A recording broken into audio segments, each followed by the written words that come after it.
My name is Hans Christoffersen, publisher of academic imprints at Liturgical Press, and we are here today to talk about an exciting new scripture commentary series called Wisdom Commentary, a 58-volume series that will go through every book of the Bible, Old Testament and New Testament, using all the academic apparatus, but taking a feminist approach to that study.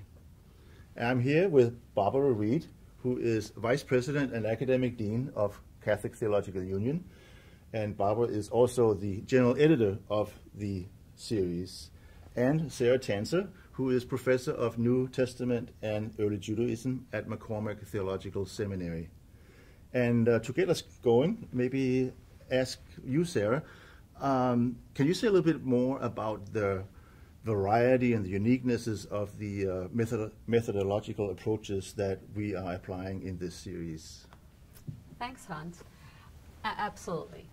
Well, as both of you know, there are two key things that we've asked every author to keep in mind as they're writing. And one is that they need to approach the text from a feminist critical perspective. Another is an awareness that these texts have a real impact on women. There are a couple of other basics, and those are remembering that the biblical text comes from a social location very different than our own, that it's 2,000 years old, and that there's a problem if their critical approach starts sounding a little too much like our values today, or to put it in another way, if Jesus starts to sound like he's a left-wing card-carrying feminist. That we want to really explore the text and acknowledge those things that are unique to the world of 2,000 years ago. Having said that, feminist critical scholarship includes virtually every methodology that's used in biblical studies. We have literary critics, we have post-colonial critics, people writing from those perspectives. We have empire criticism going on. We have awareness of economic issues, power balance and imbalance. I don't know, Barbara, there are other ones that I maybe haven't, or gender studies, obviously. We have all kinds of perspectives being brought to bear on these texts, and often in the same volume we will have multiple methodologies at work. You've said that well, Sarah. It's not only gender imbalances that we're looking at in this text and aware of how reading of the text addresses those for today's world, but feminists now are very aware that race, gender, class, age, everything intersects, and all those power dynamics, and so all of that is in front of us in this series. I think one of the things that you point out well, too, is that feminists are very diverse, and so there's no one method that feminists use, nor is there, we're also very conscious in this series that one's social context makes a big difference. And so we are also aware that there's no one definitive feminist interpretation of any biblical text. So what we've been trying to do in this series is include a whole symphony of diverse voices in this series. We have on our editorial board, we're Jewish, Christian, Catholic, Protestant. We're not all of the same race or culture, and among our authors we have women and men feminists. We've got quite a number of the volumes where there are two lead authors collaborating together in the writing of the volume, and in every volume there are also contributing voices who have written shorter essays on a particular text or topic that belongs to that book of the Bible, and those voices are coming from all over the world in all different kinds of social locations. Now, Barbara, you are not only the general editor of the series, you are also the author of the volume on Luke.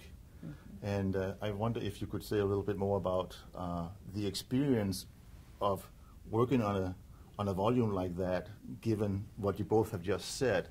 So, for example, how is it to discern what kind of contributing voices you might try to engage, and so on and so forth. You gave a little bit about the theoretical or the methodological background, but how do you then go out and find that person who can maybe write from that angle? Well, one of the fortunate things about having such a diverse editorial board is we also have contacts all over the world, and we're all scholars who are involved in the guild, in where we have the opportunity to meet scholars from all other parts of the world. But some of the voices too are our own graduate students. Most of us teach in schools of theology that have international students, and some of our contributors are some of our best students who are adding their lens. And so we've invited folks from many different contexts to contribute, old and young, some of the real groundbreakers in feminist biblical interpretation. So, for example, Athalia Brenner and Elizabeth Schussler-Fiorenza, who have been real pioneers in feminist biblical interpretation, are working with us on the series. And yet we also have quite a number of emerging new voices, beginning scholars who are making a significant contribution here.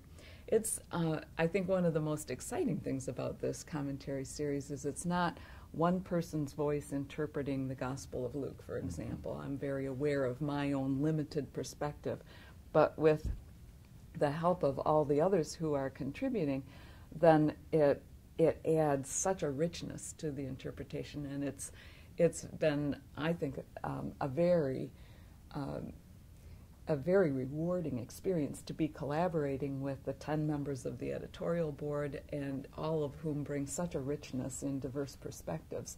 But it has its challenges too, trying to work with so many people from so many different contexts. And I know I've had a few, you've had a few, Sarah. Maybe you could share what some of the joys and challenges of such a collaborative effort are. Doing something, first of all, this new, there are always some pitfalls. We wanted those contributing voices, we wanted them to show up, and we thought about putting them, doing a sort of box on the side of the page initially, and then it was called to our attention, but you're putting them in the margins. Are you marginalizing these voices? So again, there's a lot of sensitivity, a lot of thinking about how we do this. And that's been complicated. We've had collaborative efforts that have either fallen apart occasionally totally, or where sometimes the person who's collaborating, where I and or Barbara have had to say, this isn't a feminist, you're not writing a feminist critical commentary, would you be willing to adapt? Contributing voices, are they all scholars in their own right, or? Some are graduate students, and some are ministers in pastoral settings. Not all are biblical scholars, and some are poets and musicians, people in the arts. And so one of our volumes coming out in the fall this year will have some original poetry by a Canadian First Nations poet that is that really brings a richness to the interpretive process. It really stretches your imagination and creativity, and so it is a wide-reaching group of people in the contributors. And occasionally the contributing voices are dead. That is, I have a volume where the person is writing on slavery and has chosen to incorporate some voices of women slaves from an earlier time period to help illuminate the situation in the New Testament.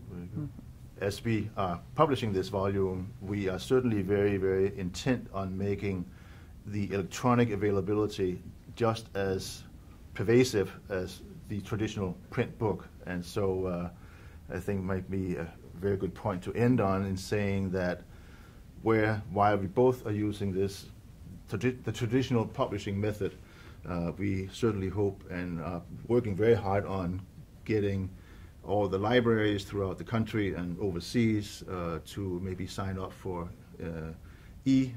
subscriptions, being part of the continuity program. So you will see and hear and find it hopefully in very many different places. So any other thoughts or comments that we would like to share with the audience?